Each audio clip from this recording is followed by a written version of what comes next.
Buenas noches, queridos telespectadores. Nuevamente, una noche más, un miércoles más, en este su programa, La Vía de la Libertad, el programa que en teoría pues pretende hacernos más libres. Bien, hoy nos toca hablar de un tema igualmente interesante, sobre todo porque estamos en campaña, y al estar en campaña, pues precisamente estos temas suelen o deberían salir. Y bueno, pues vamos a ver si es posible pues ponernos de acuerdo en esta mesa hoy en día. Bueno, yo creo que sí que es posible. Yo creo que bueno, el modelo económico pues ya no puede ser el mismo. Yo creo que hay que tomar conciencia de que la economía ha variado, bueno, no solamente en España, a nivel mundial.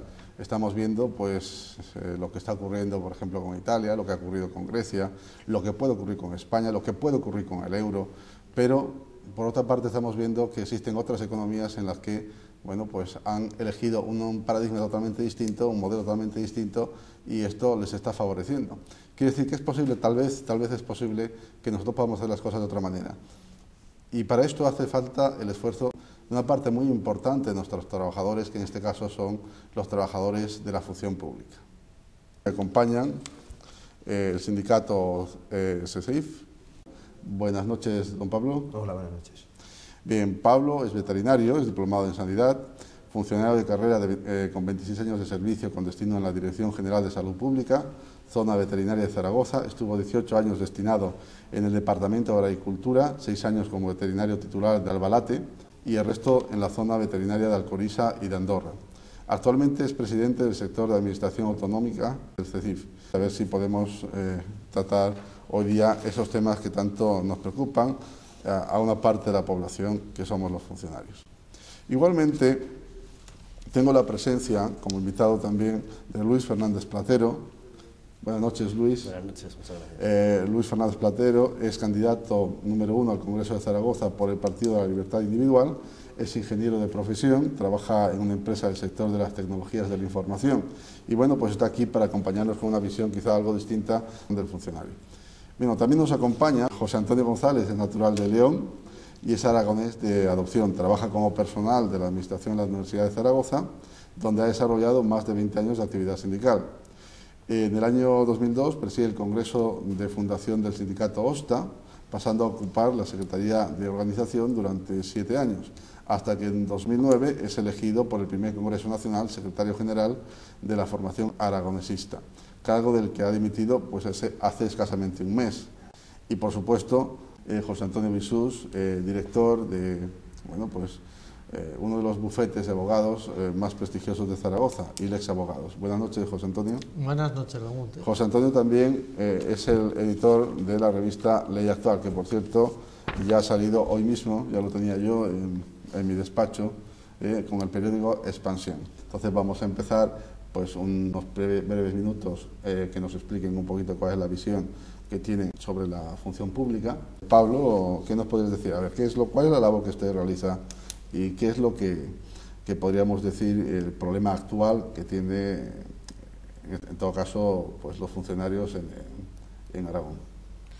Bueno, la función pública en Aragón, como toda función pública en el resto del país, es la garante de la calidad de los servicios que se prestan al ciudadano. No solamente la garante de la calidad de los servicios, sino en los que mantenemos también esos servicios.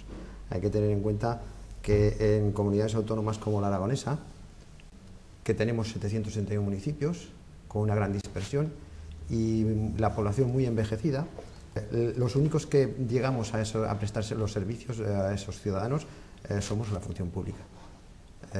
Las empresas privadas pueden prestar servicios, y de hecho los prestan, en las grandes aglomeraciones urbanas como puede ser Zaragoza, Huesca o Teruel capital. Pero el prestar el servicio en pueblecitos, como bien has dicho antes, yo he estado mucho tiempo en el Bajo Aragón, en pueblecitos como pueden ser Cuevas de Cañar, Ladruñán, Castellote, aunque ya no está un pueblecito, solo lo presta la función pública. Está claro que en pueblos pequeños y tal la función pública es importantísima. Y es verdad que decir que el mercado pues es más difícil que llegue pues las empresas debido a que pues no hay mercado precisamente en aquellos lugares, y esa es la labor fundamental de la administración pública. Pero sin embargo la administración pública podríamos decir que hoy en día no goza de buena salud, por si podemos decirlo de alguna manera. Hoy en día estamos hablando de recortes en las administraciones públicas. ¿Qué es lo que piensa el sindicato CESIF de estos recortes? Es decir, ¿es posible continuar con estos recortes? Es decir, ¿es posible hacer un esfuerzo o, no, o ya no es posible hacer más esfuerzos? ¿O qué papel tendría que jugar el sindicato en este sentido? Su sindicato. Hombre, nuestro sindicato se ha posicionado claramente en defensa de la función pública. La verdad es que estamos siendo, en esta época de crisis, el objetivo de la ciudadanía, no solo de la ciudadanía, sino también principalmente de los políticos, que han desviado la atención de su incompetencia, llamémoslo así, hacia el funcionario. Nos han achacado ser culpables de todo. La gente nos mira como privilegiados. No, no somos privilegiados. Un puesto en la función pública, cuando una persona va a la función pública, ha elegido ser funcionario público, porque tiene una vocación de servicio. Que si tenemos el puesto fijo, no lo hemos ganado con nuestro esfuerzo. Actualmente, bueno, en España, todo el mundo que quiere puede presentarse libremente a una posición, con cualquier tipo de preparación. O sea, tienes oposiciones desde estudios primarios hasta estudios superiores. A nadie le impiden presentarse. Pasa que estamos en un país un poco cainita en este sentido, y cuando las cosas van mal dadas, como desgraciadamente está ocurriendo ahora, pues nos fijamos en estas cosas, pero cuando la economía iba viento en popa, nadie se acordaba de los funcionarios. Nadie, absolutamente nadie. Quizá a lo mejor se ha satanizado muchísimo la labor del funcionario. Quizá a lo mejor pues ese crecimiento en las administraciones públicas obedece también no solamente a una necesidad de la administración, quizá a lo mejor obedece también a otros criterios que son más bien políticos. Quizá a lo mejor no hemos hecho las cosas bien y hemos contratado en demasía en algunos sectores y no hemos optimizado los recursos humanos. Quizá a lo mejor también habría que tener un poco, digamos, el sentido de responsabilidad ahora en lo que corresponde a la crisis. Yo ya le digo, los funcionarios evidentemente tienen una misión muy importante, están cargando con parte de la crisis. El anterior debate, donde, bueno, pues entre los dos partidos principales, el Partido Popular y el Partido Socialista, se ha hablado muy poco de lo que vendría a ser bueno, pues el funcionariado, ¿no? Es decir, bueno, yo he escuchado también por otros representantes del Partido Popular que, bueno, pues bueno, pues intentarían que se recuperara ese salario del funcionario, pero cuando las cosas vayan bien, no mientras las cosas no vayan bien, pues naturalmente no.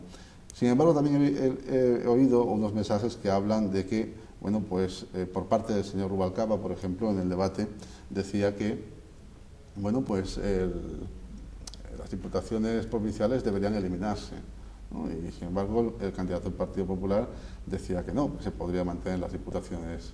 ¿Qué es lo que piensa Luis Fernández Platero en este sentido? ¿Usted está de acuerdo con lo que dice la importancia que podría tener, en este caso, el sector funcionarial y lo que está ocurriendo actualmente? Es decir, ¿cuál es la posición? Porque, claro, es difícil estar en una situación en la que, bueno, pues claro, es decir, imagínese usted, estamos en un pueblo, pues allí llega pues el médico de la administración pública, ¿no? de la sanidad. Quizá a lo mejor no llegue el médico privado, pero ¿qué es lo que piensa el Partido de la Libertad? Exacto. En general nuestro partido y la ideología liberal en general lo que propugna es que siempre que haya posibilidad de que el mercado, en el libre juego de la oferta y la demanda, es decir, el libre mercado proporcione un servicio a los ciudadanos en competencia, el Estado en teoría debería abstenerse de proveer ese servicio, debería dejar que fueran los agentes del mercado los que proveyeran ese servicio. Obviamente, en casos como el de los pueblos pequeños, como el que se ha comentado, ahí sí que habría ámbito para la intervención pública.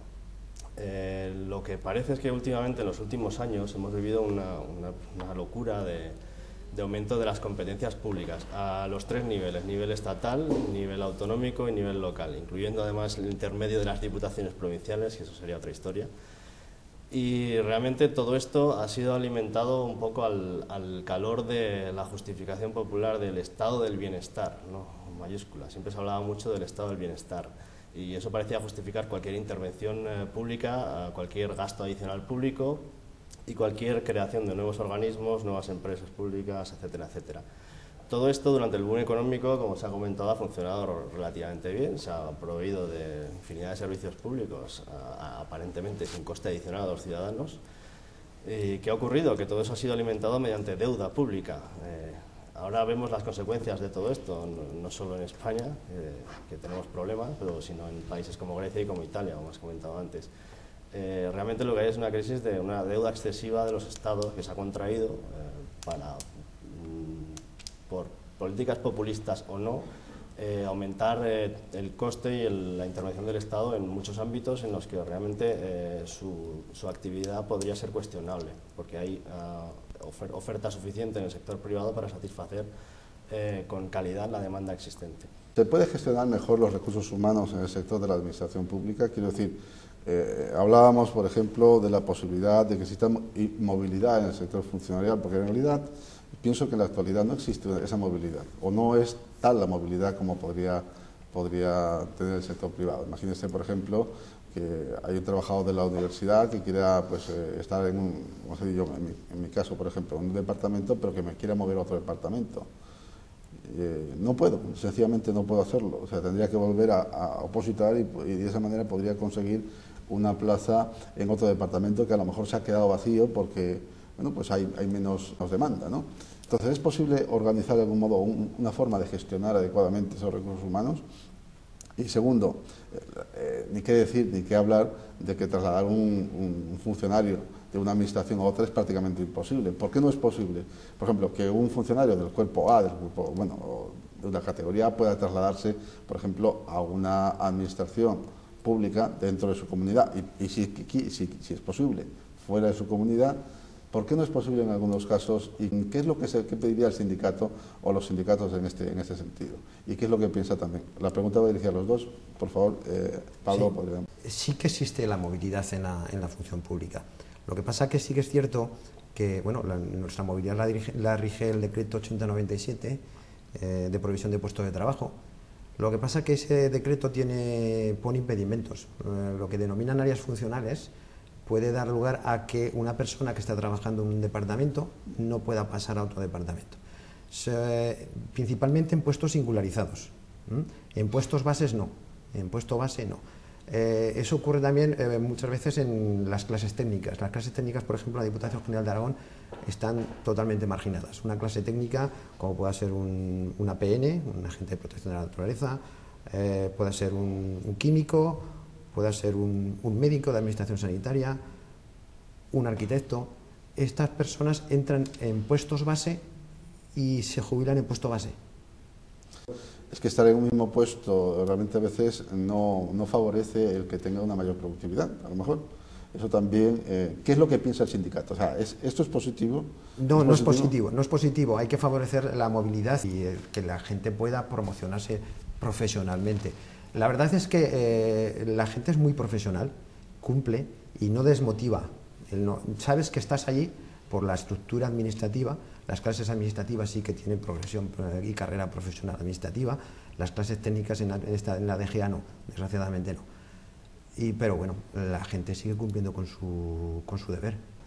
Y en cuanto a la movilidad interadministrativa, sí que es cierto que es casi imposible. Eso no está regulado a nivel del Estado, no está regulado de que un funcionario de la administración local pueda pasar a la administración autonómica o un funcionario de la administración comarcal. Es verdad que hay que ser muy prudente en establecer los sistemas, porque un funcionario, por ejemplo, de la Diputación General de Aragón no quiere ser traspasado a una comarca, no quiere ser traspasado y tampoco... El problema está en la politización que ha habido en la administración y en los sistemas de acceso. ¿Y en los incentivos tal vez también, en las retribuciones? No, porque las retribuciones más o menos son todas iguales. Lo que pasa es que el sistema de acceso, al estar muy politizado en la administración local y en la administración comarcal, pues hace que el funcionario de la Diputación General no quiera ni que vengan a ocupar sus puestos, ni ellos ir a ocupar un puesto.